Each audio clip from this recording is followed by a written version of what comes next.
Hi കൂട്ടുകാരെ, എല്ലാവർക്കും നമസ്കാരം. പുതിയൊരു വീഡിയോയ്ക്ക് എല്ലാവർക്കും സ്വാഗതം. അപ്പൊ ദേ നമ്മള് നാടൻ കറികളുടെ സീരീസ് ആണ് കേട്ടോ തുടങ്ങിയിരിക്കുന്നത്.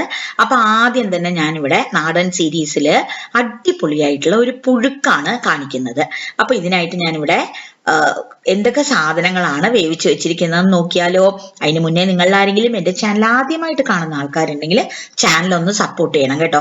അപ്പൊ ഏത്തക്കായും കാച്ചിലും നീല നിറത്തിലുള്ള കാവത്ത് എന്ന് പറയും കേട്ടോ. ശബരിയേട്ടന്റെ നാട്ടിലൊക്കെ കോഴിക്കോടൊക്കെ കാവത്ത് എന്നാണ് പറയാ. അതും പിന്നെ കാവത്ത്, പിന്നെ സ്വീറ്റ് പൊട്ടാറ്റോ, പിന്നെ ഞാനിതിലേക്ക് ഏത്തക്കായ ഒരെണ്ണം, കുറച്ച് ചെനച്ച കായാണ് കേട്ടോ ഞാൻ എടുത്തിരിക്കുന്നത്, പിന്നെ കൂർക്ക.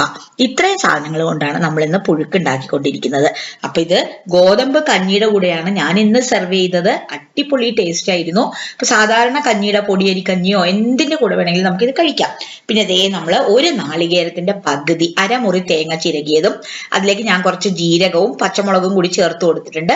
നമ്മൾ അവിയലിന് ചതയ്ക്കുന്ന പോലെയാണ് കേട്ടോ ഇന്ന് ഞാനൊന്ന് ചതച്ചെടുത്തിട്ടുള്ളത്. അപ്പൊ ദേ നല്ല ഫ്രഷ് ആയിട്ടുള്ള തേങ്ങ ഒന്ന് മിക്സിയിൽ ഒന്ന് കറക്കിയെടുത്താൽ തന്നെ മതിയാവും കേട്ടോ. അപ്പോൾ ഈ പച്ചക്കറികൾ ഞാൻ വേവിച്ചത് സെപ്പറേറ്റ് ആയിട്ടാണ് വേവിച്ചത് കേട്ടോ.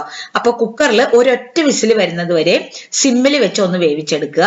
അപ്പൊ അത്രേ ഉള്ളൂ. അല്ലെങ്കിൽ തനിയെ മൺചട്ടിയിലൊക്കെ വേവിക്കണം എന്നുള്ള ആൾക്കാർക്ക് അങ്ങനെയും വേവിച്ചെടുക്കാം. പിന്നെ ആ വെന്ത വെള്ളം ഞാൻ മാറ്റി വെച്ചിട്ടുണ്ടായിരുന്നു കേട്ടോ.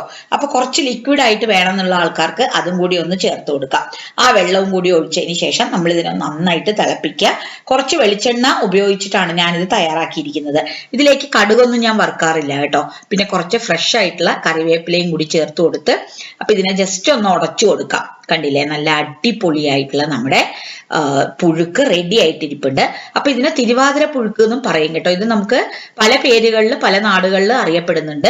അപ്പൊ അതെല്ലാം നല്ല സെറ്റായി തന്നെ വന്നിട്ടുണ്ട്. അപ്പൊ വീഡിയോ ഇഷ്ടമാവുകയാണെങ്കിൽ നിങ്ങൾ എല്ലാവരും എന്റെ വീഡിയോ എല്ലാവരിലേക്കും